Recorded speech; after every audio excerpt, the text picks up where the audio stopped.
Hello and welcome to the RTÉ Soccer Podcast. I'm joined by Richie Towell and David McMillan to pour over the weekend's action in the men's Premier Division, which came, of course, after three European games that threw up plenty of talking points. We'll reflect on all of that and look ahead to the upcoming second legs. In a little while, we'll chat to Rachel Graham about the weekend's events in the women's Premier Division. But where do we start? I think we'll get the controversy out of the way and kick off with yesterday's meeting in Inchicore between St. Pat's and Sligo Rovers. 3-0 to the Saints. That finished a very good brace from Mason Mealy in that game. But of course, it turned on a decision by referee Damien McGrath to send off Patch McLean for a foul on Mealy just before half time. He obviously believed that McLean was the last man. The replays suggest that Sebastian Quirk was there on the cover, excuse me. It should have been a yellow. Richie, there's no appetite here to bash referees. We all appreciate how difficult the job is, but it's only a week since Sligo's goalkeeper Sam Sargent was sent off, wrongly sent off against Shells. Rob Harvey was the referee in that game. We can't say definitively he was wrongly sent off because the decision was overturned. I suspect that this decision will be overturned, but it can understand why John Russell will be very frustrated after that match. Yeah, look, especially two decisions against Sligo as well. A team that are absolutely fighting for their lives, that if anything, they need decisions to go their way. And like I seen the patch of McLean, it's never a red card. Sometimes, do you know what the frustrating thing for me was? He couldn't wait to get it out. He's sprinting over. He has his hand in his back pocket. As soon as he blows the whistle, and you're just calm down. Take a couple of seconds to have a look around and make a decision. He can see the covering defender. He's the one with the ball then at his feet, so we obviously can't be that far behind him. So sometimes it's a hard gig for the referees. Let's be realistic here. It's not an easy thing to win, and there's always someone that's going to be unhappy with the decision. You have the fans are always getting on their backs any decision that gets made, but they don't really help themselves when they're making decisions like the red card for Pat McLean, because it's never a red card, and it really hindered Sligo because they've been in super form. I think since they've come back from the break, they've been absolutely flying. John Russell's doing a great job down there. He is with the resources that he's got. They made some really good signings during the break as well that have really strengthened them. And then when decisions are going like that, it must be so frustrating for John Russell and his players, because they're the team that you can see they're on the up there. When decisions like that go against them, it really puts them on the back foot. Yeah, they absolutely are on the up, David. Just looking at the form table, Shamrock Rovers are clearly ahead in the last 9 matches, let's say series 3 of the games. But had Sligo got anything yesterday, they would have been the next best alongside Derry City. So look, a tough one to take, but they're clearly going in the right direction, and you wouldn't back against them actually really in Galway with this last chunk of matches to come. Yeah, I think this weekend was sort of an interesting one because Galway have sort of been in free fall, and I'm sure we'll touch on their game at Rovers, but it was a huge point for them just to, especially with Sligo losing. But for me, I think Richie's covered all of the decision in terms of how poor it is. What I would say, I try not to hammer referees. I also look at the players. We all make mistakes. From when I was playing, we made mistakes, missed chances, whatever it is. It's actually really poor from Kirk in the build-up. He gives a really sloppy pass away, and that gives, I think it's Mealy on the break. But I'm actually, it may not even be a foul. Like if it's a foul, okay, it's a yellow card. But as Richie said, there's absolutely no chance it's a red. But for Sligo, I was a bit concerned with just they were well in the game up until that, and in the second half they just sort of capitulated a bit. You know, they conceded early in the second half, and it was a training game. It was chance after chance after chance for Pats after that, and it's so hard to judge a game like that because you can be really full of credit for St. Pat's, but in the first half they weren't. You know, they had a couple of half chances, brilliant free kick after the red card as well, brilliant save. That they weren't creating huge amounts. Second half, then Pats look amazing against 10 men, and you're sort of thinking to yourself, you know, why aren't they scoring more goals? Why aren't they performing better in the league? They've so much talent going forward. Sligo, on the other hand, is they're kind of a new group. They've signed so many, and John Russell's made excellent signings to have them up so high in the form table. But just a little bit concerned. Patrick McLean is probably their real leader at the moment in that group. He's been performing very well. And when he went off, it just felt like who was grabbing this team and saying, like, just keep it together here. You know, like, we're not going to get hammered in the way that they sort of did. And they were lucky it was only 3-0 in the end. So it was an interesting weekend. I think it's hard to give out to Sligo or their performances have been so good, and the referee's really done them a disservice in the game. But after that, it was just a little bit worrying. And I think for them to try and catch Galway, it's still, I think, maybe a 4 point gap. It's going to be a real interesting challenge there to see can they close that more, or can Galway turn their form around and build on their good result at the weekend. I'll agree Anthony, with you, David. just to touch on that, see, I would imagine that would have been part of John Russell's tactics as well, just to stay in the game. Pats have had a really, really tough schedule over the last couple of weeks, and obviously they played Besiktas, like really tough game for them on Thursday. I'm sure John Russell would have said, listen, get the half time, and then see in the second half we can have a bit more of a go at them. And that's where, as David said there, it's a real disservice to them because they don't have that opportunity to then go out in the second half when Pats are probably, after playing Thursday, the legs are a bit tired, come to the latter stages of the game, Sligo are thinking right away from home, we don't want to go gung-ho too early. And then all of a sudden we're left with the last 15, 20 minutes, we can have a bit of a go when you think Pats are getting tired, and they just didn't get the opportunity because of the decisions that get made in the game, unfortunately.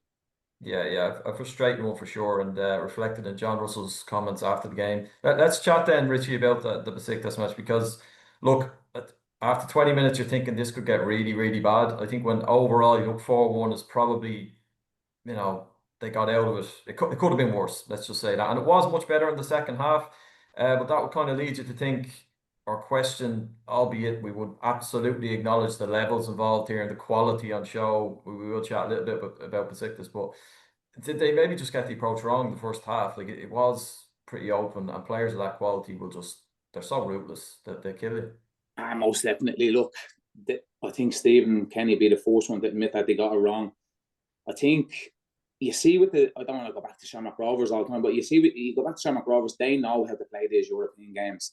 They know how to go and get the job done. Now obviously Pats had a good run last year, they did, but you see the way they come out and try and play against Besiktas, that expansive style of play. And like, if you're giving cheap balls away against top quality opposition like this, they're going to hurt you. It was 4-0 at half time. It could have been 6 or 7, to be realistic. So really, really concerning for Pats. The first half, the way they started the game, obviously they had a bit more of a go in the second half. Simon Power got his goal. That's the way I thought they should have played the game from the get-go. They have the likes of Mason Melia, Simon Power, like Cian Levy, players that have pace to burn. You see, Besiktas played this really high line they do, and that's how Simon got his goal. Let Besiktas keep the ball, let them have that high line, and just play on in transition. You see Simon's pace for his goal that he got. If they had started the game with a little bit more know-how and a little bit cuter in how they approached it, I think Pats would have done all right. Now, they obviously have the away leg coming up here. Now, obviously, similar to what happened with Shelbourne going over the Carabag, they just need to go over there and make sure it's not an embarrassment, because they haven't been in the greatest form over the last couple of weeks. And if they go over there and have a really, really heavy defeat like what they did on Thursday, it could put a real dampener on the rest of the season for them. Yeah, it is a difficult one now, David, isn't it, going over there with the tie realistically out of reach? It is. It's sort of one of those you have to just try and G the players up to go and enjoy the experience. Like, it's when you go and play, like I've played in Ukraine, but over in Belarus, like the atmosphere can be just, and Turkey in particular, like the atmosphere the fans make can be absolutely incredible. Like those games are some of the best experiences players will have, and it's disappointing for Pats that they go there really with kind of damage limitation, as Richie said. But as a player, you just have to enjoy the experience. You don't get to play that kind of, as a League of Ireland player, you don't get to play that type of opposition all that often and that type of environment. So it's one to try and, as I say, keep the score down, absolutely. And, a bit like Shells last week, I think they put in a good performance, or 2 weeks ago against Carabag, when you were going over knowing the tie was really dead and buried. But as I said, you just have to, sure Stephen will be getting it into the players to enjoy the experience, and hopefully they can. And they'll do that if they keep, a reasonable scoreline. And they have a huge, I was probably speak on that later, but they have a huge cup tie at the weekend because of their league form. They're obviously now in a position where they're chasing the teams above them to try and get to Europe. The cup's an opportunity, obviously, to do that. So such a huge tie at the weekend. So even for players, it's not just like you're playing Thursday and it's just a one-off. Like, you want to play at the weekend because you know how important the game is as well in the cup. So there's still lots to play for, and I think that's the approach that the management of Pats will have to take with their players.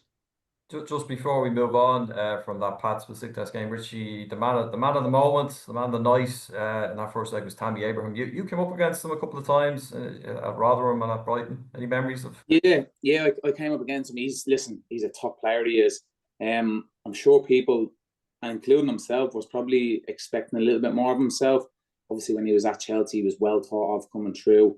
I don't think he's quite reached the heights that everybody thought he was going to. Obviously, now going to Besiktas, he obviously got a hat-trick on Thursday. So, look, that'll do his confidence the world of good. I'm sure St. Pat's will be hoping that he doesn't get another hat-trick in the return leg. But yeah, look, he was a top player. He was someone he has that physical presence. I think you're seeing for his, I don't know what it was his second goal, he just pushes Tom Gravossi off the ball as if he's not even there. He looks quite slight, he does, in his build, but he's an absolute powerhouse. He is. He's probably 6'4", 6'5". He's a player that can finish the ball as well. So look, he's a real top talent. He is, and he was someone very, very difficult to come up against. Yeah, that's for sure. And he showed all those qualities in that first leg. Let's chat about Shamrock Rovers then, David. They've got work to do in their second leg against Ballkani. But in the league, they do, they have this luxury of a cushion. Just looking at their form, we're through 3 series of games now. So they got 17 points out of their first 9 matches, 16 out of the next, 20 out of the most recent block of 9. And that is just a sort of level of consistency that no other team has even come close to matching. Really, there's teams that are doing, Drogheda are doing really, really well, but still within those blocks are a little bit up, they're a little bit down. Derry are the same. As I actually referenced earlier, Sligo are the 3rd most informed team in the division. So it looks done and dusted, realistically, with 9 to go. It means that they can kind of just get through a game like yesterday ago. It's a 0-0. It's not a great performance, not a great game, to be fair, for the neutral. Good point for Galway. But everything is on that second leg because, okay, they lost over there. And it's a I imagine a very difficult place to go, but still there for them, still on. And you think quietly they'll fancy their chances of turning this around? Yeah, I think the league performance is probably, it's sort of the league performance you expect mid-European tie. You can probably rest a few players because you have such a good cushion, a 10-point cushion to Bohemians behind them. They've put themselves in an excellent position to be able to target the European games in particular, go out with your strongest teams, rest players during the weekend games in the league. And the tie against Ballkani, they never really laid a glove on Ballkani, but on the flip side, it's probably been, and Richie will speak about it probably, no more than me from being in as part of that group, but they felt like a 1-0 is not too bad a result. I'm sure they would have been happy to come away with a 0-0. I'm sure that probably was the realistic target of the game, but even as they got to the latter stages of that game, you just felt they were a fitter side, they were a stronger side. And as I said, they didn't create a huge amount of opportunities, but they also, you just had a feeling there was more to come from Rovers, and I think that's what they'll expect to show this week in Towell. And it'll be an interesting game because I think it is all alive. They'll obviously, Ballkani be coming thinking, we have this lead, can we sit back, can we hold on to it? But I'd expect Rovers to show another level in Tala and probably get through this tie. And as I said, they're sitting pretty. If they can get through, they've a shot at nothing really against, it looks like, Santa Clara of Portugal. And that would be a fantastic tie for them to pit themselves against the top team. The Portuguese team will be a brilliant opportunity for all the players there. So, and one game away from qualifying for a group stage again. But yeah, I mean, look, I don't think Rovers were at their best last week. They certainly didn't create too much going forward, but that was probably more how they've set up and how they wanted to approach the game. And as I said, make sure the tie's alive when you come back to Tala, and that their form in Tala has been excellent. So you would still fancy them to get the job done. Yeah, Richie, not at their best, but tie is alive. Do you fancy them to get through? Yeah, I think they'll definitely get through. I think a European night up in Tala, it hits a little bit different to those. I've obviously been lucky enough to be a part of a lot of them. I think the crucial thing for Shamrock Rovers going into the game against Ballkani is, obviously, I think they're going to have the lion's share of possession. I think, as David said, I think Ballkani will sit back a little bit and try and protect that lead. The thing is, they have the boy Sunday at the Tunjay up front. We played against him when he played for Scoopy. Really good player. You've seen him in the first leg. He scored. He probably should have had another 1 or 2 goals. His link-up play was really good. He's very similar to Tammy Abraham, who we just spoke about. He's that big, tall, gangly, physical presence. He can run in behind. He's a good touch. So he'll be a real target man for Ballkani on Thursday. Shamrock Rovers, obviously, they well know him now, having played against him twice before for Scoopy and obviously for Ballkani. So I think with Ballkani sitting back in the game, I think that's the way they are going to go. To have him as the outlet up front, Shamrock Rovers need to be really careful. But I think Rovers will just have too much for them. And I think they'll get I actually think they'll be quite comfortable in the end for them. I have a feeling that just the form that Rovers are in, they were able to rest a lot of players against Galway on Sunday. Now, albeit Ballkani didn't have a game at the weekend either, so they'll be quite fresh coming into this one. But as I said, Shamrock Rovers have rested a lot of their main players, so I think they'll be all guns blazing now come Thursday. Yeah, just a quick word then as well, David, on Galway, who, have really been struggling of late. We will send our best wishes, by the way, to Ollie Horgan, who has stepped away, replaced by John Daly as John Caulfield's assistant. But look, I think the one thing that they would take from yesterday is the fact that they sort of got back to what they have been good at in the last couple of years, loads of balls into the box, making Rovers defend and work, put them on the back foot as best they can. Obviously, Moses Dyer is a massive loss for them. He's just an X factor. He can make something out of nothing. But do you think that potentially could be a turning point for them, or do you suspect that they are in genuine danger of getting reeled in by Sligo over the next sort of 5-6 games?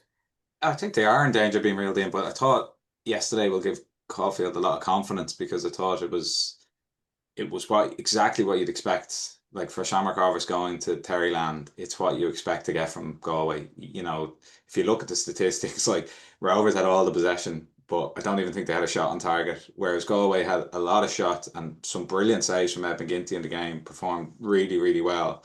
And that's like direct, keeping things alive, second balls, a lot of shots at the edge of the box. Jimmy Can, couple of opportunities. Brilliant scissor kick from Stephen Walsh, nearly buries one. So I just thought it was a more typical Galway performance, what we've seen from them, particularly last year, keeping a lot of clean sheets. They haven't done that this year. They've conceded way more goals than they were doing last year. So, yeah, it was just a more up and at them kind of performance, exactly what I think you'd expect from John Caulfield's side. And because Sligo are edging up behind them, I think that will give them a little bit more confidence. As you said, there's no doubt they're missing Dyer's goals. He's been superb for them in the first half of the season, but they have to find another way. And if that means being more defensively resolute and keeping clean sheets and even drawing more games, or just nicking the odd goal to win games, then that's what they'll have to do. But it was I think for him, it'll be an uplifting performance for everyone in that group. And it'll be an interesting battle between themselves and Sligo towards the last, whatever we have, 10 games this season. Yeah, there'll be twists and turns to come, I'm sure. Okay, Richie, let's talk about Shells. I mean, there could be something really special tomorrow night at Tolka Park. They got an unbelievable result against Rijeka on the road. And then, a good 2-2 draw against Bohs. To be frustrated, I think, with it, especially the first goal. I think that there is a bit of a habit of giving up soft goals that's crept into Shelbourne, who were so good defensively last season. However, that's done now. And you kind of think maybe there's a little bit, from Joey O'Brien's point of view, of just wanting to get the game done, obviously get a positive result. And now, I mean, the excitement now, trying to keep a lid on these players today will be difficult to imagine, because this is massive, isn't it? It's what an opportunity. Honestly, to go over to Croatia and get a win. I'm not sure, Dave, were you at Dundalk when we went over to Hajduk Split? The atmosphere, honestly, Anthony, the atmosphere was like nothing I've ever seen. It was incredible. It was. Now, we went over there and gave a great account of ourselves as well.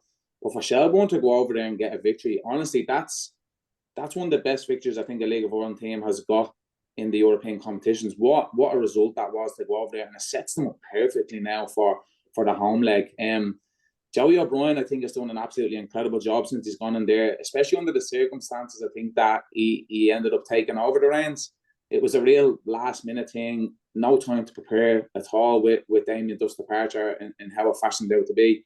And he's done a great job. Obviously, they rested some lads against Bohemians on Saturday as well. So they'll be fresh coming into this game. You'd like you'd like to see, obviously, Shamrock Rovers, they've got to the group stages twice over the last couple of years. You'd love to see another League of Ireland team break the mould and for it to become the norm in the League of Ireland for teams to be getting there. Because like that, Dundalk obviously got there a couple of years ago when David was there, and it was a real out of the norm thing to do. And now Shamrock Rovers are doing it quite regularly. For Shelbourne to do it this year would be absolutely fantastic. Not just that, but financially, it'd be incredible. It would really set the club up for longevity to have continued success. So yeah, look, it's going to be an incredible atmosphere in Tolka Park for the return leg. So please God, they can get the job done. Yeah, the fact that it's at Tolka Park as well, David. I mean, that just, you can imagine the scenes if they close this out. But look, you going back to 2016, that famous game against Bate Borisov, you were 1-0 down, so it's kind of taken out of your hands in terms of do we stick or twist. You kind of have to keep yourself in the game, but at some point you got to go for it. You got to get goals. How do they approach this now, Joey Bryan? Is it just treat it as a 0-0, or how do you think he'll set them up?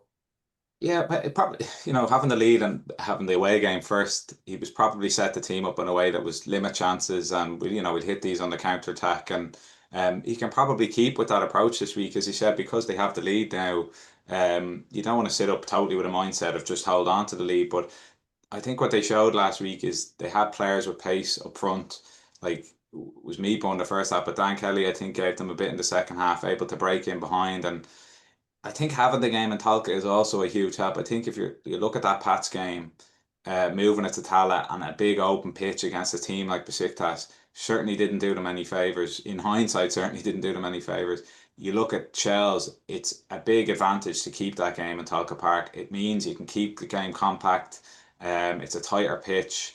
It's not as good a surface even as Tala. So all of that should help them out in terms of just trying to keep Rijeka, out and use your pace, the likes of me, but the likes of Dan Kelly, if they're playing to try and break, but also Harry Wood's performances, I think, in Europe in particular, but also in the league, have just stepped up a level since Joey's come in, and that's a credit to like a lot of management. It's not just tactical; it's how you get the most out of your players, how you motivate players, and I think you're seeing with a good few players in that group they've had Joey's had a big impact on them since he has, and as Richie said, he deserves huge credit because it wasn't an easy situation to step up to become the manager. Probably not something he ever expected to do, certainly not in those circumstances. So to be getting results like they did last week and to set it up now, look, they always have the fallback if it doesn't go, if they don't win, but like it would be great to go and do it in this way, to go and beat a team where you're the underdog really going into the tie, to go and win in that way and set up an opportunity to even, I think it's Pauk or Wolfsberger, like to go set up a tie to even qualify for the Europa League would be an amazing occasion, and one that they could really look forward to if they can get the job done tomorrow. Absolutely, and just to stay on that team at Talca, Richie, because I know, like, you talk about Tala Stadium and European nights there, and it's a great ground. It looks great under the lights, but still, you're staying on your own patch, and you'd imagine for Rijeka coming to Dublin, Tala looks like the type of place that would be quite inviting for a player to rock up there, and you got a nice big open car park, and it's a nice looking place and shiny and relatively new. But they probably won't enjoy Talca Park quite as much. No, I'm sure, as David will tell you, they won't even be able to have a shower after the game because the boiling water that comes out of the shower, it's been like that for the last 5 or 6 years now. It's absolutely crazy. Look, at they're most definitely not going to relish going to Talca Park and trying to get a result off Shelbourne. I think the Carabao game for Joey O'Brien, not just Joey O'Brien, but I think for the players as well, I think they'll take great learning from that. Because obviously, like as you said, Anthony, it's like that. Do you stick or twist? Do you have a go at them, or do you sit back and defend the lead? I think you're seeing Shelbourne against Carabao. They had a little bit too much respect for them in the first half. They did, and Carabao just ran all over them. But I think they'll have a slightly different approach now. I don't think they won't be gung ho by any stretch of the means. But I think they'll put a little bit more pressure on Rijeka, and just make sure that they're not sitting back too much and inviting them on. Look at Joey's done, as we've touched on. Joey's done an incredible job. So I'm not sitting here telling him what to do, but I think he'll have great learnings from the previous round to take into this one. Yeah, absolutely. What a game that is look forward to, and let's hope that we're all toasting a famous win come tomorrow night. David, let's chat about Derry City. They drew 0-0 with Cork City. Look, we all want to see a title race every year and something going to the wire. Someone at least just pushing Shamrock Rovers. In this case, again, it's Shamrock Rovers who look like they're gonna, win this pretty comfortably at this point. And Derry are the team that we often look to, in January, February, when we're looking ahead to these new seasons. A lot of money invested into them. They've got a really wealthy and generous owner in Philip O'Doherty. They've got the North Stand that went up there in April. There are further plans to rejuvenate that ground that they've applied for the Northern Ireland Football Fund. So longer term, they do want to replace the pitch. I know we speak a lot about the pitch up there, that can be an issue for them. But still, it's been another season where you feel that they just flat to deceive. They can't really raise a gallop in terms of keeping up the heat on the league leaders, in this case, Shamrock Rovers. Yeah, they've had, going back to even last year, they've had similar where they have a run of form. They came to Dublin about a month ago, won away, I think, the Pats and Shells, beat Waterford 7-2, and you thought, if they hit a vein of form here now where they can really kick on, I don't think they've won since in the league. They've 2 draws and 2 losses. So it seems to constantly be that just lack of consistency. Like every team in the league is losing a game, or even we've spoken about Shamrock Rovers drawing away to Galway. Those results, that's absolutely fine, but you have to have consistency. Like you have to win games in between those. And it was a Sligo game a couple of weeks ago. They went away and they lost 2-0, and they never laid a glove on Sligo. After coming on the back of a 7-2 win, you think everyone's going to be full of confidence. You're going to be knocking the door down here. And there was just nothing from them. And it was just one of those performances that you just felt that they just aren't ready to challenge. And I think the amount of signings they've made, even in the window just gone, tells me that Tiernan Lynch still believes there's a lot of areas for improvement in the squad and in the Derry side. So it's hard to be too critical of Tiernan Lynch. He's only there, 6 months really.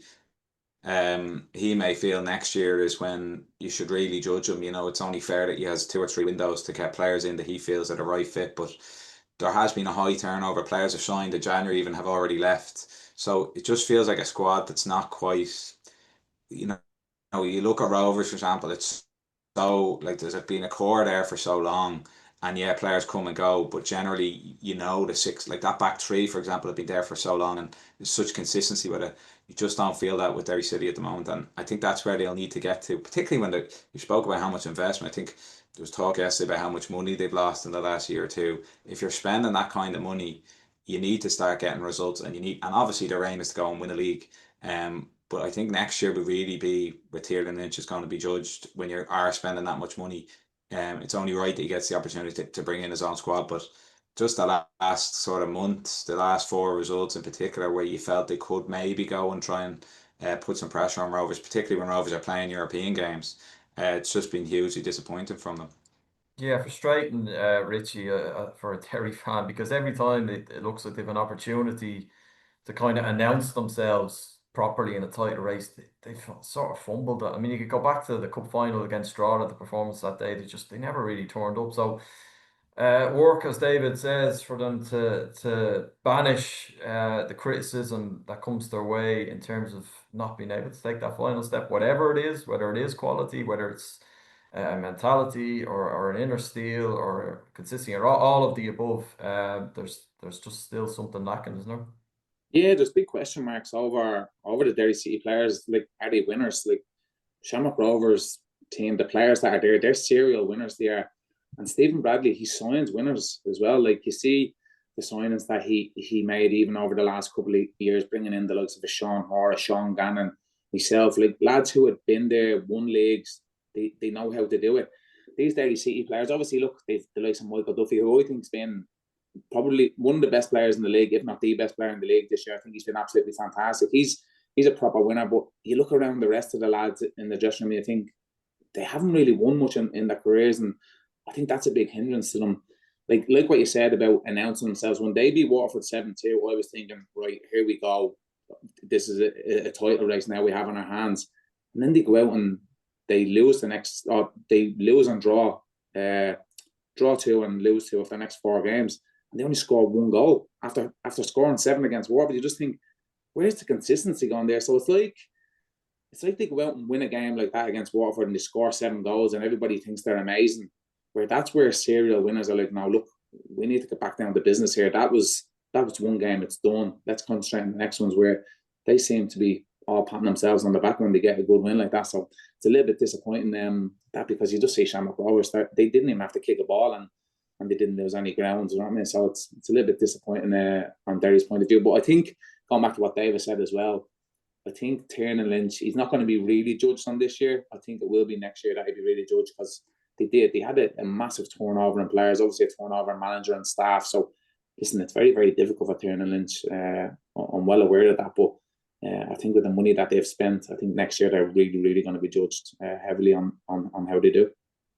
A word on Cork City as well, then, David. I mean, listen, that there's been issues down there, frustration from the fans with the owners and indeed the players. But look, they've got 4 points from the last 2 games. They backed up that win against Galway with a good point on the road. I mean, I don't know, is it too little, too late? Is there evidence there to suggest that there's actually a bit of a steal now, and they've come together in adversity to potentially string together a run of results that might at least make things a little more uncomfortable for the likes of Sligo and Galway? They definitely deserve credit for coming back after the defeat to Sligo. Would have been such a killer for them, leading 2-0, to lose that game in the last kind of few moments. But to go and win against Galway and obviously, get a draw up in Derry is a good I for them. But I think realistically, looking at the table, nine games left, you're 7 points behind a Sligo team that have been performing fairly well. You'd expect to continue to pick up points. I think closing that gap is going to be very, very difficult. Like, I think they've won 2 or 3 games this season. They're going to have to win probably 5 or 6 of the last 9. It doesn't really look logical. Look, Coach Aaron Ash is only there a short time. All he can do is try and get the team performing to a decent level, that it means next year they're going in with something positive. If they are a first division side next year, at least they're going in positive form and just try to bounce straight back again. But it's just been a dreadful season all around for them. It just hasn't happened. It's dwindling crowds then when performances aren't good, and as a player that can be a really difficult situation to be in, and when the fans are on your back as well, it really doesn't help. So it's just been one of those years to forget for Cork, I think, and hopefully they can learn something from it, rebuild in the first division next year and try and get straight back up. Would you go with that, Richie? That they need to sort of preparation for the first division starts now, not to be too negative for Cork City supporters. Yeah, look, it's obviously you don't want to have a team down and out before it's actually done, but I think you even see over the next 4 games, they have Bohemians away, St. Pat's away, and Shamrock Rovers at home. They're 3 really tough fixtures. They obviously have Waterford thrown in the mix in between them as well. So, look, as David said, they probably need to go and win 5 of the last 9 or 10 games, which they probably haven't been able to do all season. So it looks a bit impossible. It does. Look, as David said as well, Jay Nash is not in the door that long. So I think for him, the main focus will be just trying to do as well as they can performance-wise. Like that, they've conceded the most goals in the league. They need to stop that. They obviously done it against Derry, which was great. So they need to continue that, have that as their backbone. And then like that, if they do end up getting relegated, at least he might be able to still have the core group there that was there this year and something to rebuild on. Yeah, absolutely. Well, we'll see how things pan out. You never know. There could be a miracle recovery and an exciting end to the season in terms of relegation places. But it does seem like Cork City are going to need something very, very special indeed to pull off that. Let's chat about Drogheda and Waterford, David. I'll just touch on Waterford first because Richie mentioned earlier that defeat up in Derry, they lost 7-2 up there. But 7 points from the next 4 games. Like, what they do have there for sure is a real wily, experienced manager in John Coleman. No panic after that result. It was just a terrible night at the office. It can happen. I mean, I remember Sligo getting bet 7-0, I think, in Drogheda last season. These things can happen. But a good response. And, they showed what they are about in Drogheda, who were obviously in really good form and came off the back of that good win in Bohs. A deserved point, I think, for Drogheda on Friday night. Or sorry, excuse me, for Waterford.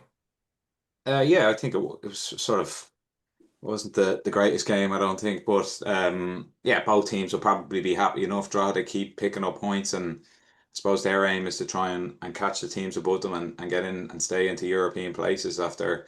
I would imagine Kevin Doherty's focus is solely on that after the disappointment of being taken out of the Conference League this year. So, I mean, what better motivation to use for your players to say, look, let's go earn it again, you know? And they've continued to pick up results. Like, in fairness, like they're a target all team. I mean, they're sitting fourth level with Derry City. So, a huge cup tie against Derry at the weekend as well. Another opportunity for them to try and to get a European place through the cup. But it's one of those grounds that you know you're going to go there a bit like Galway. You just the tight pitch, everything about it. It's just going to be a tough game. And in fairness to Waterford, as you said, they've turned their form around a bit. And when you have Padge Hammond in your team, and in fairness, they've added to it with Lonergan's there, can nick goals. Young Conan Noon is a talented player. Like they have players in their squad that can hurt you at this level. They are, and Hammond's form is just doesn't seem to be aging. He's still nicking goals and always up there as the top scorer. So they'll be happy enough, I think, going there and picking up a point because it's just not an easy place to go and try and win a game. And yeah, I think Kevin Doherty, all his eyes will be on trying to secure a European place, and if he could do that, like where people were putting them at the start of the season, I think they would have been one of the favourites for relegation. So to be sitting fourth, 27 games into the season is an amazing season for them so far. Yeah, well, it will be some feat, Richie, if Drogheda actually do snatch it through their league performance. And as David says, I don't think anybody, and I say this as a compliment, you can't look forward to playing Drogheda, especially going down there. It just looks horrible in in every way. It's not, it's a type of ground probably hasn't changed very much in the last 30 years, but they've got a great atmosphere down there. Tight pitch, they know how to play it, they know how to use it, and they have depth in that squad. Like they have a good squad, Drogheda. He's built a really good squad. They signed cleverly, even when they lose to James Taylor. They're still able to absorb those kind of losses, and they've done really well. What would you bank on them sticking around in the top three? Most definitely. I think we've spoke about Anthony just recently about the consistency of teams and the lack of consistency that most of the teams have in the league. You obviously have the likes of Shamrock Rovers who have been really consistent over the course of the season, but Drogheda are not far behind them. They've only lost 5 games this year, so that's the second lowest amount of games lost, just behind Shamrock Rovers, and then they've only conceded the second lowest amount of goals as well, just behind Shamrock Rovers. So you see how consistent they are with their defending and with not getting beaten. And when you have the mix of them two, and then obviously they're adding a bit of quality up front, even though they did lose Douglas Taylor, which is a big loss for them. But they're after recruiting quite well in that department as well. It's a recipe for good things. It is. So I think the job that Kevin Doherty has done there has been absolutely incredible. As David said, they were one of the favourites to get relegated, which is highly disrespectful with the way they finished last year and with winning the cup final. But I'm sure Kevin Doherty is quite smug and looking back now at all the early predictions for them to get relegated, because he's done a fantastic job.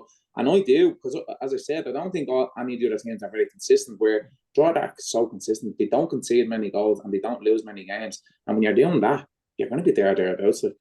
Yeah, and they do look like a side that relishes that underdog status and enjoys defying the odds, which they're doing. They continue to have a very good season. Let's have a quick look towards the FAI Cup games this weekend. A few on Friday night. I think Salt Hill Devon versus Galway is a nice tie, nice derby tie for Salt Hill. But Bohs v Sligo, David, one of the plum games of the round.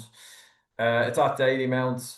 Both clubs would obviously love a piece of silver, but Bohs in particular, I think would really crave and fancy their chances of going all the way at home against an informed Sligo Rovers team. How do you think it's going to go? Yeah, that's a tough one to call. I think it's one of those games you look at and you expect Bohemians to win it being at home, but often you think that with Bohs and the result doesn't always match up. So I think it is a tie that, listen, I would expect Bohemians to be favourites and you do expect them to win. But as you said, Sligo are kind of a surprise outfit, and it's funny because I did the first round up in Oriel where Sligo were away to Dundalk, and Sligo, Dundalk played brilliantly, and Sligo were really under pressure. But you saw then a bit of quality from the players they've brought in. McMillan scored a cracking goal, and they went on to win 2-0 and just dug it out. So they like they'll be a real test for Bohs, even though Bohs are in pretty good form, and they'll be confident enough they can go and get the job done. It's just in this league, this is the kind of game where you might think Bohs are going to win it, but it throws up a surprise. So particularly in a cup game where you can kind of play with a little bit of freedom, that it's not a league game, there's no pressure on you anymore, you're not chasing Europe or any of that, you just go out and you try and do your best in 90 minutes and hope you come out in the right end of it. And it should be a bit, I think it should be a cracking game between the two, because any side, but particularly all the Premier Division sides, you want to have a good run in the cup, and this is the kind of game to look for, you look forward to. So I expect it to be a good game. I think Spurs will probably edge it, but I wouldn't write Sligo off whatsoever. Yeah, makes of a real good game, that, Richie, doesn't it? Two good footballing teams as well. Yeah, of course. And I think Bohemians need to go and win it. I think they need a bit of silverware up in Dalymount Park. Bohemians have only won one game in the last six they have in the league. So I think, as David said, it's a little bit of a distraction from the league. Look, let's be realistic. I think they're not really in a title race anymore. So I think all the eggs are going to go in the basket of them going to win an FAI Cup this season. So no better way to go about it than beating Sligo, because, as we said, Sligo have been in super form. They have, and I think it makes for a really good contest. On Saturday, Derry City welcomed Drogheda United to the Ryan McBride Brandywell. That game is on RT2 at 8 o'clock kickoff on the RTÉ player. I mean, talking about clubs who need to go and win a cup, Derry City, it's a chance for revenge. Drogheda did them in the final last year. I guess Drogheda have a little less pressure on them, David, given how well they're performing in the league. But Kevin Doherty probably won't see it like that either. They want to go up and keep their chances of retaining that cup alive. What way do you see this game going? Yeah, hard one to call. I mean, Drogheda kind of been sort of the Achilles heel of Derry maybe over the last couple of seasons. Anytime they've been, close to dragging Rovers in a title race, I can think of games they've had to go to United Park and not being able to get a win. And obviously the cup final last year where they got one over on them, and I think most people were tipping Derry to take advantage of a big pitch in the Aviva. So again, Derry are home. They should, with the pitch up there, you'd expect them to have the know-how to be able to navigate this game. And spoken about the money they spent, the players they brought in, by all means they should be favourites, heavy favourites. But you look at the league form; these two are level in the table. So it's a difficult one to call. Like, a bit like the Bow Sligo one, you expect the home team to go and win. You expect Derry to win the game, but honestly, it's such a difficult match to call. I think if there's any team that can dig in and defend well and counter and break you down and get a 1-0 win away from home, it's Strada. So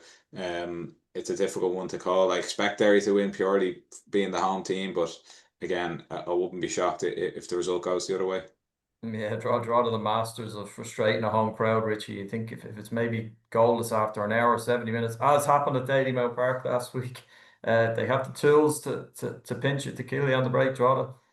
Yeah, exactly. I was actually in Dalymount Park watching the Drogheda and Bohs game, and like that, Bohemians dominated possession, probably 70-75% possession, and Drogheda were really, really comfortable. They were just defending the box, defending deep in their own half, and that's exactly what they're going to do when they go up to Derry for the cup game.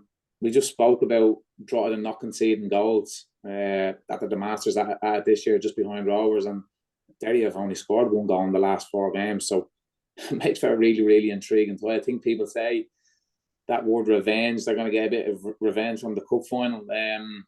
It's going to be all up to the Derry players and how they handle the pressure on the night, because let's be realistic, it's a massive game for them. They're kind of out of the league title race now. So as you said, Anthony, if there's one club that does need to go and win the FAI Cup, it probably is Derry, on the back of what happened last year. So massive, massive pressure on the players up there for the game this weekend. Yeah, and a great game to wrap up the weekend on the Sunday then, David, when St. Pat's and Shells meet at Richmond Park. I mean, we probably could have touched on this when we were chatting about the European matches, because they will taint how everything in the run up to this goes, the preparation for both sides. I guess St. Pat's, I don't know if luxury is the right word, but the tie is realistically over. So maybe Stephen Kenny can start with one team and after an hour take off, lads, to keep legs fresh and with the journey back to Ireland in mind. Obviously, Shells are playing a couple of days earlier as well, so they will have a little bit of time to recover and rest. But big game for Pats, big game for Stephen Kenny, who the league title challenge from St. Pat's was anticipated by a lot of people this time. Sort of last November, December time, hasn't materialised, and I guess it's a chance for them to salvage the campaign away and get a piece of silver as well. I think it's when you look at the league table between Bohs, Derry, Drogheda, Shells, Pats, sort of 5, 6 points between them, all vying for European spots. The cup becomes so important for those teams in particular because if you don't end up in second or third place, you're at the whim of, say, Shamrock Rovers win the cup and hoping that it comes down to another league place. So there's a huge battle in the league, but also this cup run all of those teams will see it as a really, really important way to qualify for Europe. If Shells do go and get the job done tomorrow, will they have one eye on the tie the following week? And even if they don't, they still gonna have a tie the following week anyway. So that, and Pats are at home as well. So you would think that would put things in Pat's favour. But in fairness to Shells, their league performances since in between the European games have been quite good. I know they only drew 2-2, but they were quite good at the weekend. They went away and beat Sligo. Not many teams have done recently. The week before in between Europe. So their performances in between have been quite good. So this is a real cracking tie. And as I said, because they're both sitting fifth and sixth out of those European positions, the cup tie becomes even more important for them. It's something else that they can still have going to the end of the season that they know, look, this is our backup into Europe if we absolutely need it. So certainly for me, it's a tie at around. Both teams under a little bit of pressure in terms of their league form. Shells can remove some of that pressure if they go and qualify for a group stage. But for Pats, it's probably one that really, I think, if you were looking at the game against Besiktas and this game on Sunday, I know if I was manager, which would be the more important one for me. But form is like, you can't go and lose 4-0 on Thursday and expect to turn it around on Sunday. You have to bring something into the game. You have to bring some positivity into the game. So it's a real intriguing couple of days for both teams. And I think Sunday's set up for a cracking tie. Yeah, it is indeed, Richie. I think like if you play a huge European game, I'd imagine getting back to the bread and butter of the league is quite a challenge. Maybe if the atmosphere is a little bit flat, maybe this will be a good thing for Shells to go into a sort of crackling Richmond Park, Dublin Derby Cup game. Might just keep them, sharp and keep, find a little bit of adrenaline in the bodies, even if the legs are feeling weary. Yeah, exactly. Look, it's gonna be incredibly difficult for both teams. Obviously, St. Pat's have a long trip over to Besiktas. It's gonna be a really, really tough game over there, really hostile environment. So it's like that, as David said, what does Stephen Kenny do? Does he manage the load of certain players and really put all the eggs in the basket of going and winning the cup game? If you do that, you could be on the end of an embarrassing defeat, and then you're going into that game and all the chips are down. Or do you play a strong team and hopefully you give a good account to yourself over in Besiktas, and then you kind of roll into the game with a little bit more confidence. So that's going to be really, really interesting to see how Stephen Kenny does that. He's obviously been involved in European runs on many occasions, so I'm sure he will know exactly what to do. And then on the flip side, you have a Shelbourne team who, at the end of the game against Rijeka, they're going to be not just physically exhausted, but I think they'll be mentally exhausted as well. Now, they do have a couple of days extra time to prepare over Patsy do, so I think that will work in their favour. As I said, normally it is the home team that has the advantage, that you'd probably make them slight favourites, but I think when you add everything up, it looks pretty equal, it does, so it's going to make for an absolute cracker of a game, and that's most definitely the game of the round. Yeah, absolutely. It looks set up for a real good cup game. Great sort of time for a match as well, 5 o'clock on a Sunday evening. I think we'll leave it there. Just a reminder that Derry City versus Drogheda United is on RTÉ on the RTÉ player on Saturday evening. Coverage starts at 7:30. My thanks to Richie and to David. We are now going to chat to Rachel Graham about the women's Premier Division and all the action that unfolded over the weekend. So we'll say goodbye to the lads and thank them for their time. We'll see you again. Thanks, lads. Cheers, Dan. Okay, we're delighted now to be joined by Rachel Graham to pick the bones on the women's Premier Division action over the weekend. We referenced Shamrock Rovers Well, looks like it could be a procession towards the men's title. But we always tend to get a title race in the women's Premier Division. This year it looks like it will be no different. And there were a few twists and turns over a weekend that ended with Shelbourne top of the table. Rachel, let's start with Bohemians 2, Athlone Town 2. Bohemians went 2-0 up in that game thanks to goals from Katie Lovely and Alana McAvoy. Kelly Brady and Roisin Malloy pegged it back for Athlone. Athlone, understandably, really may have been feeling the after effects of their European odyssey. Do you think they did look a little bit leggy, a little bit tired? First, they turned it around and they had to dig deep to do that, but maybe it just caught up on them a little bit at the weekend. Yeah, I think you're right. It's probably not, the Athlone that we've seen before Champions League. I mean, to go 2-0 down, it's not something that we would have seen previously from Athlone. They don't concede goals easy. They hadn't conceded 2 goals in any league games up until now. So look, it probably is, the effect of Champions League. It's hard, but I think it's more probably the emotional side of it, to be honest, where, you have such a big build up to your game. You're looking forward to these games probably for months realistically. And you have a big crowd, there's loads of media hype around your games, and then you obviously do really well, and that's another high as well. So it is hard to kind of bring yourself back down and come back to reality where you have to go back now, play Bohs away from home, and not as much hype around games, not as big of a crowd. So I mean, the games that they played, they weren't really tough games. They won them pretty easily enough. They would have had tougher games within the league. So I don't think it was more sort of physical side, but I think it is really hard to come back down emotionally. But look, Bohs are in really good form at the moment as well. So it wasn't as if it was going to be really an easy game. It's just probably not yet long we would have been used to seeing where they're not conceding goals and they're dominating games. But I think they find themselves 2-0 down. And look, they're probably coming away from the game thinking how we haven't won it. They'd a ball off the crossbar, one off the post. Lisa Murphy cleared one off the line. Rachel Kelly was making unbelievable saves. So they probably done enough within the game to win it. It was just one of them where Bohs were doing really well, defending really well, and just keeping them out. And look, the flip side is I think Bohs are probably denied a penalty right at the end where, I think Athlone probably feel like they got away with one a bit. But look, it's, it is a tough place to go. Bohs away, they're in good form at the moment. So I think everything combined, how well Bohs are doing, and Athlone off the back of such a high, it was always going to be a tough game for them. But yeah, look, to go 2-0 down, come back to 2-0 or to 2-2 is shows that they do still have good character and still willing to fight for a league. Absolutely, and bags of experience. I mean, this is the part of the season where things come to the boil. Athlone have another big match this weekend there in the FAI Cup quarters. But let's chat a little bit about Bohs. A couple of players in particular that I think that came through at Shelbourne. Hannah Healy and Ava Brennan. We'll start with Hannah because I remember watching the 2023 Cup final.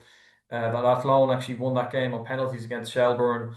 She played that. I think she was only 15. Like I remember looking at her in that game, thinking she looks like a future Ireland international. Like she'll be in the squad by the time she's 20. Just the way she carried herself, so mature. Her decision making, she was really impressive. Now she's moved on from Shell since, but she caught your eye, I think, in that game, Rachel. Yeah, look at she's, it's not something new where she stood out in games. She's been really good previously before. Like you said, for us, she was only 15. She was showing signs even at that age where she's going to go on and have huge potential. She's the youngest ever player to play in the Women's Champions League when she played for us over that time in Slovenia. So look, we know she's had huge potential. She just felt like a move for her this year was the best thing for her. And, it's probably proven to be right. She's got a lot of game time. She's improved a lot since she's been there. But I just think, for her age, she's only 17, and to play centre mid against Athlone, who are, strong, physical, fully grown women, and she's pretty much dominating the midfield. She's, like you said, I think a future senior international for us. She's currently on her under 19s, she's shining at that age group, but I think it's only a matter of time before we see her coming into our senior squad. And not only her, we've Ava Brennan as well, who you mentioned is similar. She's only 17 as well, was previously at Shells and moved across to Bohs for more game time. And like the two of them combined, 17 years old each of them, when they were, dominating the midfield against that loan, it's huge. And look, they've not only shown this the weekend gone past, they've been doing this all season pretty much, but I just think they have really good young players, Bohs, but I just think them two are really ones that are standing out. Whereas, they're playing really well now, but you can see they have so much potential to even get better and better. And I definitely think, like you said, they're going to be future senior internationals for us. Hannah Healy's one of the players for anybody who's been watching the Football Families documentary in RTÉ, which tracks the progress of academy prospects in Shelbourne. Hannah is features in that. Um, like what is it, Rachel, at that kind of age when you're seeing players trying to break through and make their mark in a competitive league and kick on towards, go through underage international recognition and potentially get a senior call up one day?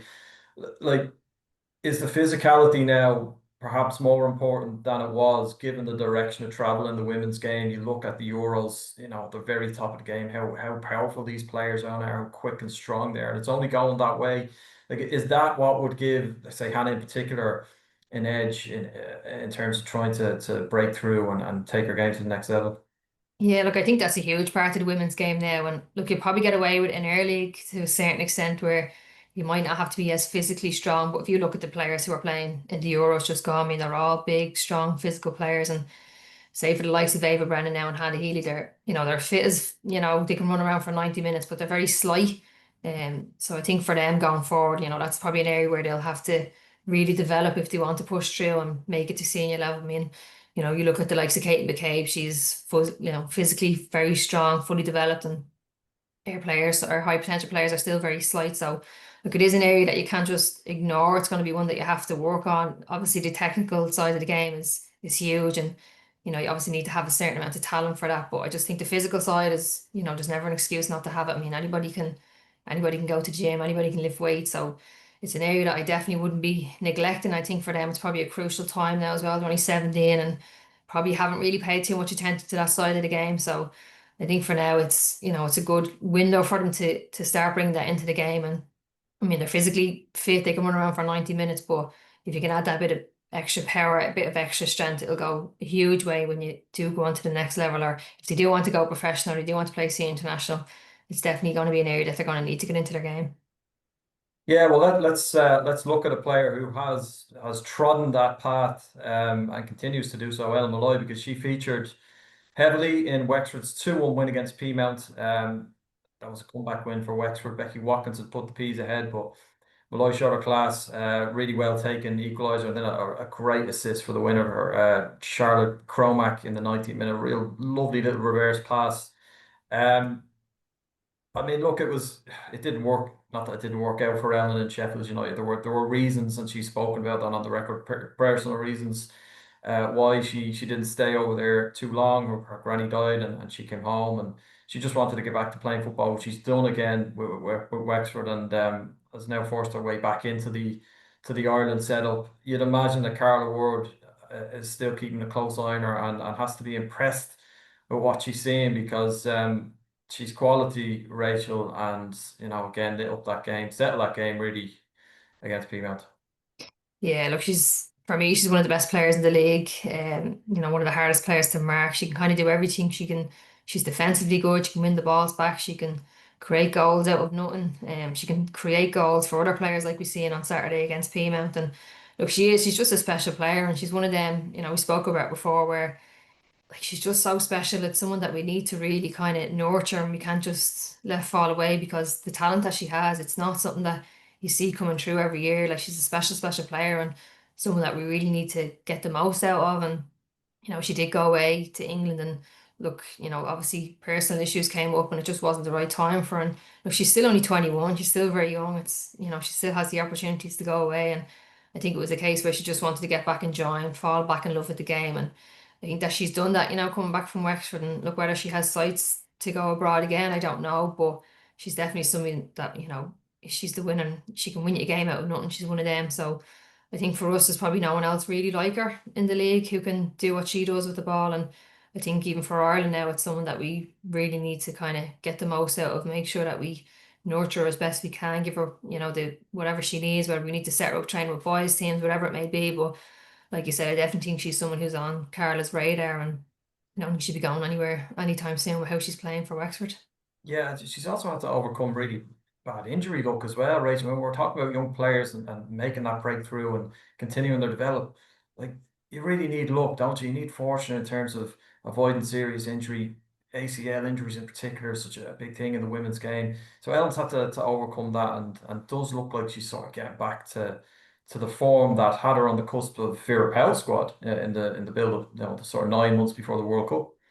Yeah, like, ACL is obviously really common in women's football, and Kate Mooney's just done hers 2 weeks ago for us, so a huge loss, and it's really common in the women's game. So I think for Ella now, it's kind of like what we were saying about Hannah and Ava, like it's, the strength and conditioning side of your game, are you, in the physical best condition you can be to avoid all these injuries. But look, she seems to be back flying from that. I think it was, God, that was about 2 years ago now at this stage. I think she done her ACL, so hopefully it's now more like she hasn't really had any, injuries since then that have been too bad. So hopefully she stays that way. But like you said, it's so common, and I just think when you're playing week in, week out, and if you do want to go to a higher level, you just have to have your body in the best condition possible. And it's all the boring stuff. It's the eating right. It's getting the sleep, the recovery. I know it's boring, but it's such a big part of the game. And I think for her, she's only 21. Like she's, she can go anywhere in England, I'd say she wants, if she does reach her highest potential that she does reach in the next couple of years. So I just think keep your body in the best shape possible. Obviously, ACLs, I know a lot of them are unavoidable. They can be tackles or just, anything twists the wrong way. But I just think give yourself the best chance possible. And for her, just keep yourself fit, keep yourself ticking over, whatever you need to do to push on, get yourself to a higher level. Because she's only 21, she still has a lot more to go.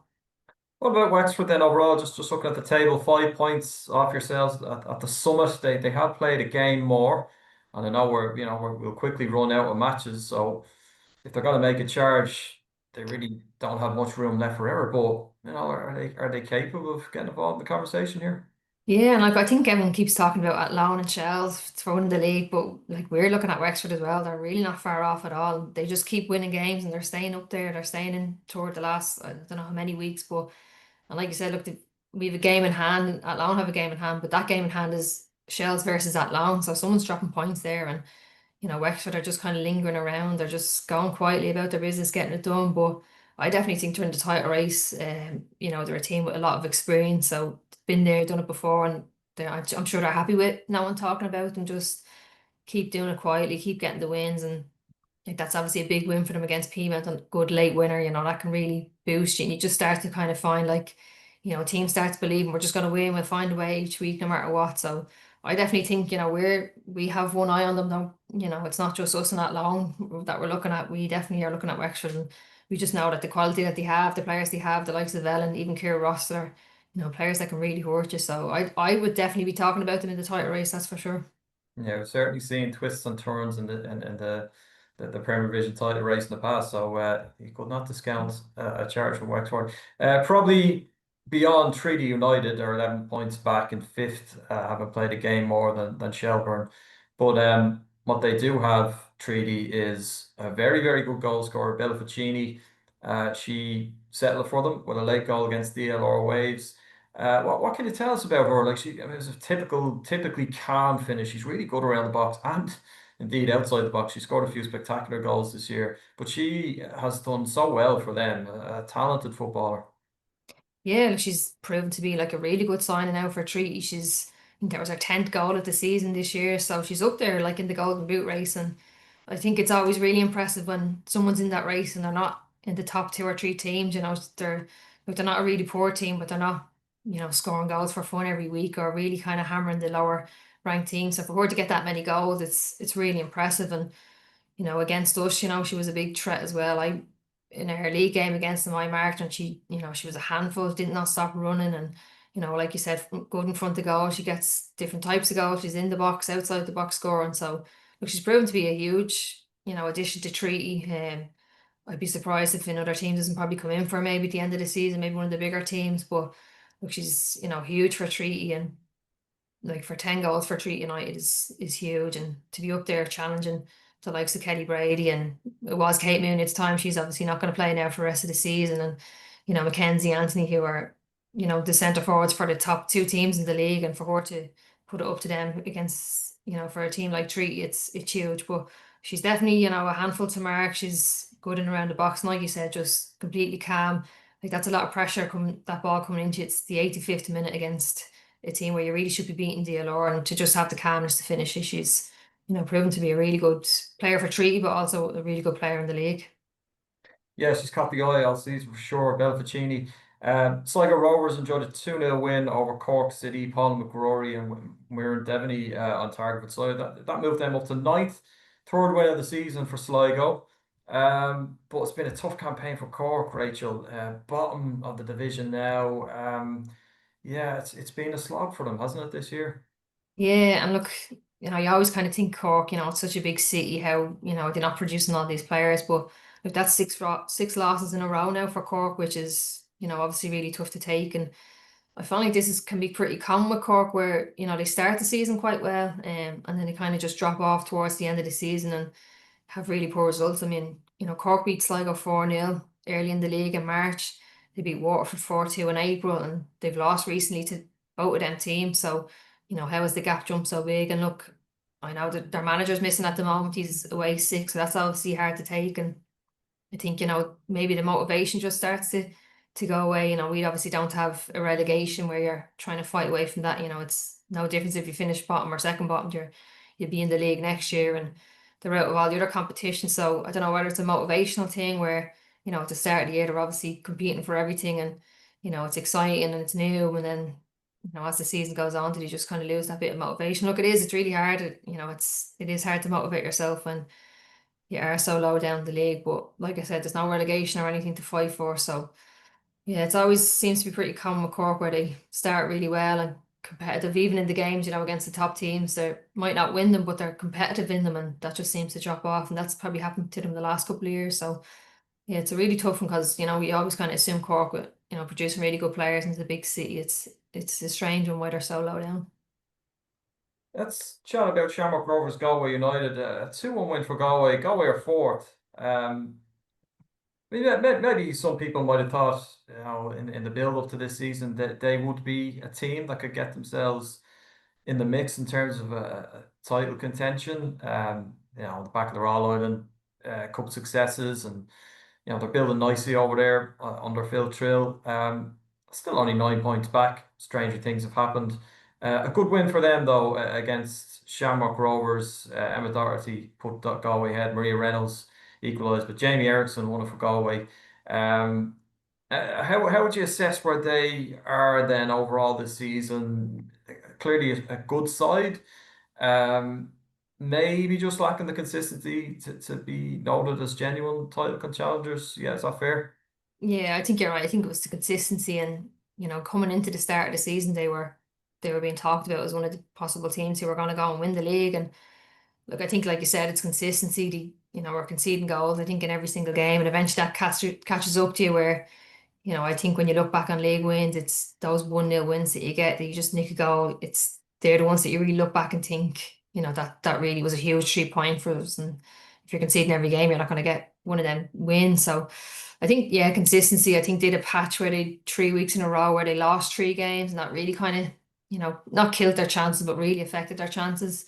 Um, they're knocked out of the FAI Cup now, so don't even have the motivation to keep going for that. And but look, like you said, it's stranger things have happened. They're not a million miles off. I think that was a big win against Rovers. They were going in level on term or level on points, and a loss would have seen them down to 6. And you're probably thinking then, right, it's definitely over and done with. But kept themselves up in fourth, or keeping themselves as close to Wexford as possible. So you just have to focus on now catch Wexford, and then when you do that, then try and catch Reserves in second, and then keeps yourself going. But look, I think you're right. I think it's the lack of consistency with Galway over the last number of years that's really kind of let them down because, like you said, they've really good players, a really good team. They've won the All Ireland Cup 2 years in a row. We're obviously knocked out this year, but a really good team. Just I think have struggled to probably really find that consistent that you need to really go far and win a league. Stephanie Zambra wasn't too upset after that game in terms of the team's performance. Like it's a difficult one for any manager coming in mid-season, I'd imagine, because you don't have a pre-season to really imprint your style of play and get your messages across if you've got new ideas or a new approach. That takes a little bit of time for players to adapt and take all that on board. So she's probably just kind of trying to build the plane as she's flying it, so to speak, in terms of all that. But she wasn't overly upset. Another day maybe it could have gone for Shamrock Rovers. Have you seen anything different in terms of how they're going into games or approaching games under Stephanie Galby? Granted, she's only been there for a few weeks now.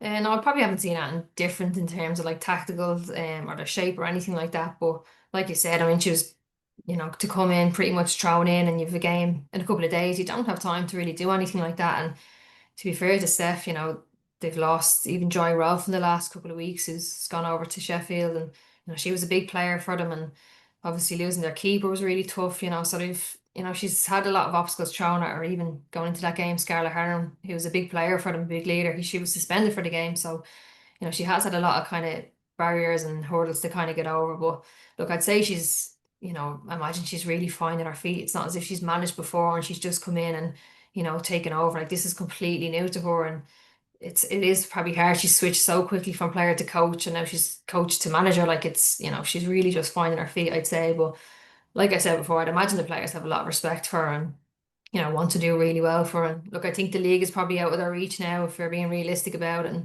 But they still have a great chance of getting to a cup final. The quarterfinals now on Friday against us, so they're probably looking at that, and that's the rest of their season, what they're pinning their hopes on. So I'm sure they'll be highly motivated going in. I know their league results haven't been the best, but that all goes to the wayside when you're coming in for a cup game.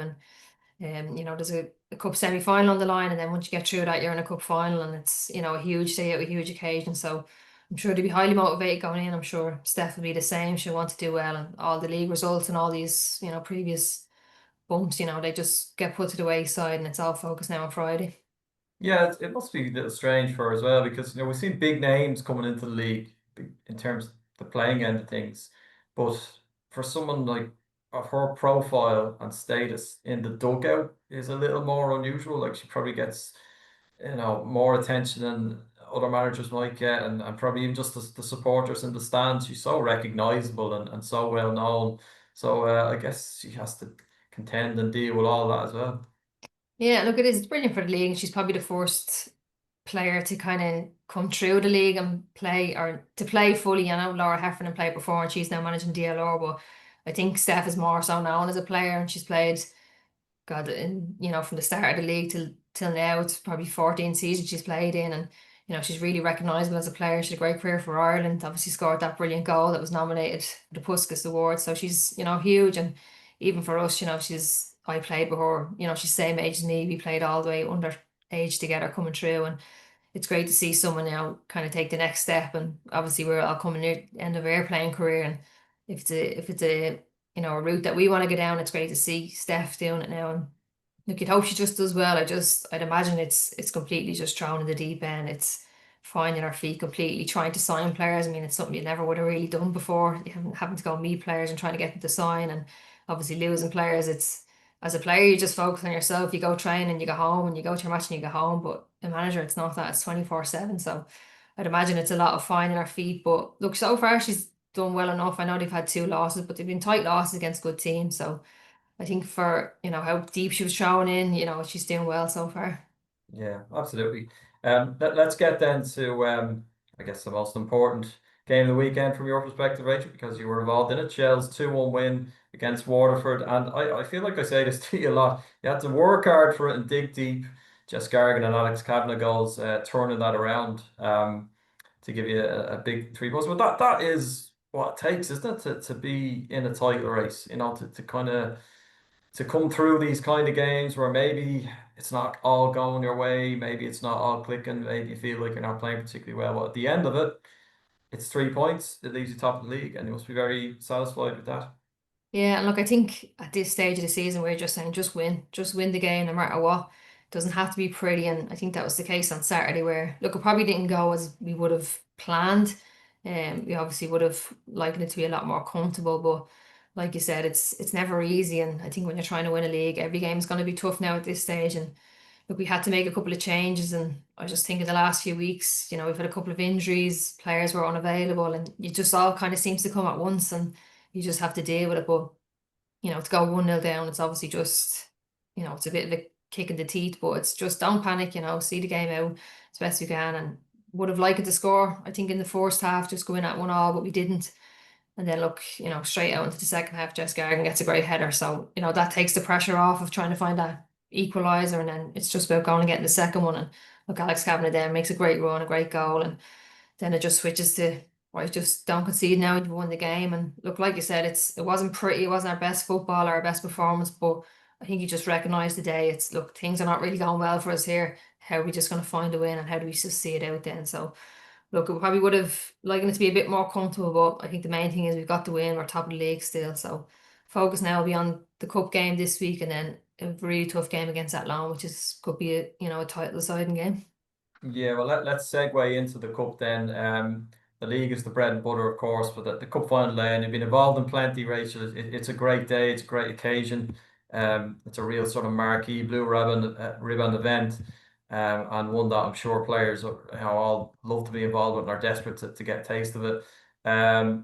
You're first up this weekend, and it's a great tie. It's a great cup tie. Shelbourne against Shamrock Rovers. Looking forward to it. Yeah, definitely looking forward to it. It's obviously always a really good game against them, so I don't think this will be any different. I think I don't think it'll be much in between the two teams. I think it'll be one or a goal maybe, or most two goals, I would say. But it'll be interesting playing a Friday night. We've never don't know if you've ever played on a Friday night before, so that'd be a nice change. Hopefully get a bit of a crowd in at it. And like you said, we know Rovers going into this, it's like we said, the league is the one you always want, but for them now, I think the cup is what they're going to be mainly focused on. It's probably their whole season now at this stage. So expecting a really tough game. We played the opening game of the season, they beat us, so we haven't played them since, so we haven't beaten them all year. So look, I think it'll be a huge game, be exciting. I think cup games always just have a really different feel about them. And look, hopefully it's a good game first of all, and I just can't imagine there being much between the two teams. Yeah, we've had the last three be between yourselves and Athlone Town. It could be the case again this year. Athlone are up against Peamount United in their quarter final on Saturday. Um, Probably hasn't gone to plan for the Peas in terms of the league this year, but this really is a chance for redemption for them. I mean, what an opportunity to kind of salvage your season. If they were to scalp Athlone here and get themselves into a semi-final, they'll be eyeing a piece of silverware potentially. Yeah, yeah, and they're probably getting Athlone at a good time where, look, obviously to come to the Champions League, it was great wins, but we've had three draws in a row now in the league, and if you want them at any time, it's probably now. And look, I think, like we were saying, the league form just kind of it all goes out the window when it's a cup game. There's so much on the line, cup semi final, and then the potential to get to the cup final. It's the best day out of the year. It's this great occasion. Everyone wants to be there. It's brilliant. So I think for Peamount, our league has obviously, not gone really well. They've lost 7 games, but like every game they've lost has only been by 1 goal, so it's not as if they're getting really hammered in their recent games anyway. I think Athlone beat them earlier in the year 3-0, but other than that their results have been really tight. Peamount have beaten Athlone in recent enough years, so I think it'd be a tight game. I think it'd be really good, and obviously the signing now of Eleanor Rondal is huge for Peamount, and she's a big goal threat. So Athlone probably maybe a little bit of a wounded animal and looking to get back on track, but their performances have maybe slacked a little bit in the league the last couple of weeks. So whether it's a bounce back for them, or whether it's a continuation of their form, I don't know. But look, I think it'll be a good game. I think Peamount obviously, disappointed by how their league has gone, so all focus now on the cup for them as well. If you were looking at maybe dark horses for this cup, Treaty United strike me as a team that could be just that. They go to DLR Waves, and they must be thinking this is a real chance for them to get themselves into the business end of it as well.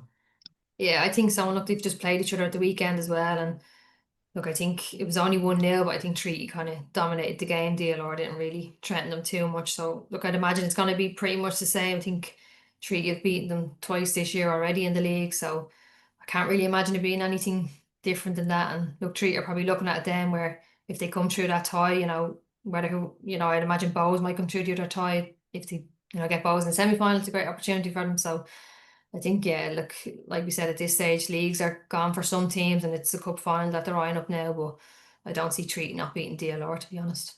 Yeah, as you referenced there, that the final tie of the weekend is Newbridge against Bohemians. Newbridge bet Whitehall Rangers 2-1 to make it this far. Great occasion for them. They'll welcome Bohemians to Station Road. Nice setup they have as well down there in Newbridge. But as you say, Rachel, realistically, it would take something extremely special for Newbridge to upset the odds. You would anticipate that Bohs take care of that. Yeah, like unless something crazy happens, I don't see Bohs not winning that game, and I don't see them not winning it comfortably. I mean, they're performing really well in Air League, which is obviously a level above what Newbridge are playing at. So, like, I think Newbridge probably looking at it, look, this is going to be a great occasion for us. I don't think they're going to be expecting anything out of the game. I'd say they're happy just to have come this far. So, yeah, I can't really see Bohs not winning that, winning it very comfortably, to be honest. Yeah, well, we look forward to all of that. You never know. There might be a shock or a twist or a turn, but either way, we'll certainly be paying close attention to it, and then look forward to the semi-final draw to see what that throws up. Thanks to Rachel for joining us and pouring over all the action over the weekend, also to Richie and to David. That's it from us for this week. We'll be back again next Monday. Thanks for joining us.